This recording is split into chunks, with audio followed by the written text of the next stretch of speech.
Bonjour Arnaud. Bonjour. Bonjour Claude. Bonjour. Donc vous êtes tous les deux musiciens et vous jouez 2 fois par semaine ici à Madame Pampa, boulevard Edgar Quinet, de 19h à peu près à 21h. C'est bien ça? 22h. 22h même. Tous les mardis, jeudis. Tous les mardis et tous les jeudis. Voilà.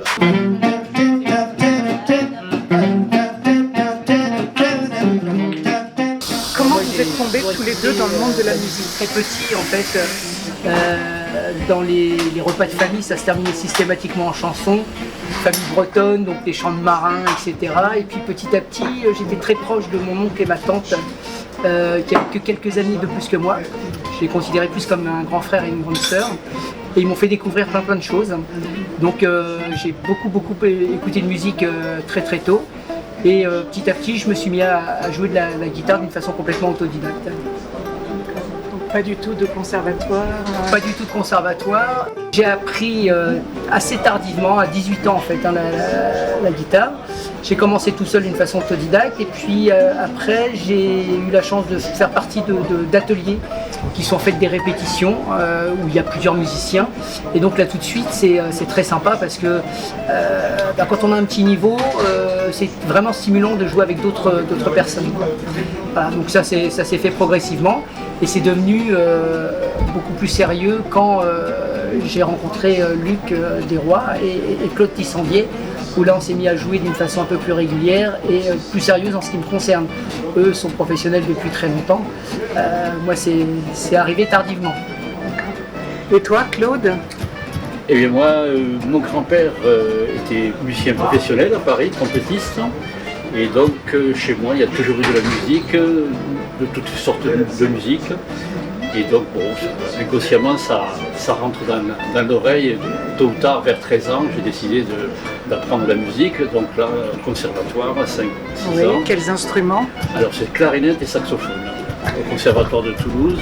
Et après, bon, très vite, je me suis orienté vers le jazz, c'est ça qui me plaisait. Dans mon conservatoire, évidemment, j'ai fait la musique classique, puisque c'était ça commençait bien.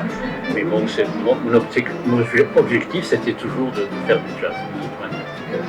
Voilà, et donc bon, alors je me suis bien préparé, et à 25 ans, je me suis dit, bon, je quitte Toulouse, on monte à Paris, parce que nous, les Toulousains, ils montent à Paris.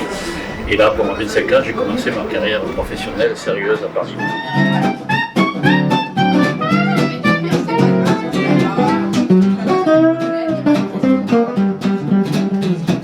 J'aimerais savoir comment vous êtes arrivé ici à jouer à Madame Pampa. Et pour toi Claude, j'aimerais savoir quel genre de répertoire vous jouez ici. J'avais un ami qui était barman ici depuis longtemps, qui savait que je faisais de la musique parallèlement avec Claude et Luc, et qui a suggéré au propriétaire du Madame Pampa de commencer à organiser quelques concerts. C'était avant une seule fois par semaine et c'est passé à 2 fois par semaine. La mayonnaise a pris, on va dire, ça plaît pas mal aux clients habituels et puis même aux clients de passage finalement. C'est une musique assez soft qui permet de discuter, de dîner, voilà, c'est pas trop intrusif. Le style de base, c'est le jazz manouche, qui a été créé par Django Reinhardt dans les années 20-30 en France. C'est quand même une spécialité française qui allie la sensibilité d'Europe centrale avec le jazz américain. Voilà, c'est ça le jazz manouche. Mais bon, il y a beaucoup de chansons françaises, parce qu'à l'époque, Django accompagnait des chanteurs, aussi Jean Sablon, Charles Trenet. Et donc on fait des chansons françaises et également un peu de bossa nova, qui sont à un rythme un peu plus contemporain, mais à la guitare c'est très typique et ça passe très bien à la guitare aussi. C'est une musique qui touche même les gens qui n'aiment pas le jazz. Je trouve que c'est très important d'essayer d'emmener les gens à une musique un petit peu différente, parce que sinon on n'entend plus que des DJ partout, du boom boom. Bon, alors je caricature un petit peu, mais on n'en est pas si loin que ça. Et ce qu'on a envie de faire, nous, c'est de proposer des choses un petit peu différentes, sans que ça parte dans tous les sens, comme parfois le jazz, le free jazz ou le jazz très moderne. Là, c'est des mélodies sur lesquelles on arrive à accrocher assez facilement. Et il y a un côté titi parisien. C'est vrai que le jazz américain prend son essence vraiment dans le blues et la musique africaine, alors que le jazz à la française prend, comme le disait Claude tout à l'heure, son essence dans le bal musette.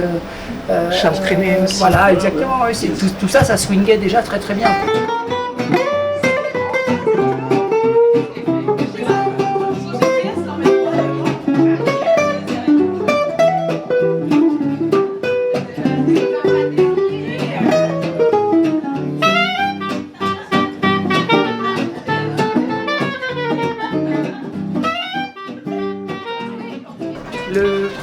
petit journal Montparnasse qui est situé avenue du Commandant Bouchotte, ça représente quelque chose d'important pour vous deux. D'abord pour toi, Claude, je crois. Alors l'origine du petit journal Montparnasse, en fait, ça commence au petit journal Saint-Michel. Dans le 5e, le patron, c'est le même qui a commencé à Saint-Michel et qui après a ouvert le petit journal Montparnasse. Et donc j'ai joué des quantités de fois avec mes orchestres, mais aussi principalement avec un grand orchestre, Claude Bolling, qui est pianiste-compositeur, qui pendant 40 ans, j'ai joué avec lui, donc quelqu'un de très important. Et une fois par mois, on était au petit journal Montparnasse, où sont passées toutes les grosses vedettes de l'époque, pas forcément de jazz, Eddie Mitchell, mais parce que ces gens-là aimaient l'endroit. C'était pas l'Olympia, où il y a une grande scène où le public est loin. Là, c'était le public est tout près. Et donc, il y a beaucoup de vedettes intéressantes, Nougaro, qui préféraient passer au petit journal Montparnasse. Sacha Distel aussi, tu disais. Sacha Distel, on l'a même accompagné plusieurs fois. Oui, beaucoup de grands. Beaucoup de beau monde. Oui, tout à fait. Et c'était quelle ambiance il y avait? Ah oui, alors c'était bondé. Le patron avait trouvé une astuce pour élargir la salle. Il mettait des clients dans le couloir à côté de la scène. C'est un Auvergnat, donc je veux dire, mais bon, un type formidable. Et donc, bon, on ne pouvait pas finir, les gens redemandaient. C'était une grande époque, ça durait très longtemps. Et ça finissait très tard dans la nuit? Pas autant que les clubs, mais bon, 1h, 2h du matin, facile quand même. Les clubs, des fois, finissent à 4h ou 5h du matin. Donc tu en gardes un souvenir très ému. Non, ben là, c'est une belle tranche de vie, là. Tout à fait. Bon. Et quand ça s'est fermé, ça a été un crève-cœur. Un crève-cœur, très triste et tout. On attend que ça rouvre. Pour l'instant, il n'y a rien de concret, mais c'est vrai que Belaïd Bellaret, qui est le propriétaire du petit journal Montparnasse, est en train de terminer les travaux. Et nous sommes en discussion. Là, l'idée étant de rouvrir le plus vite possible dès que les travaux sont terminés.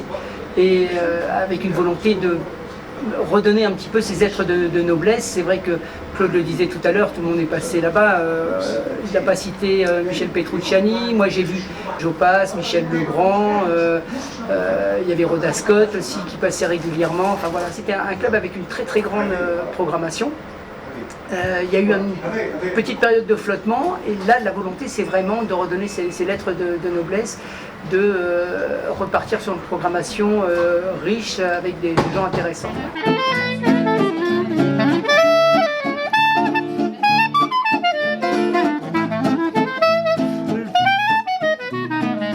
On aimerait bien que le jazz prenne encore plus d'ampleur dans le 14e.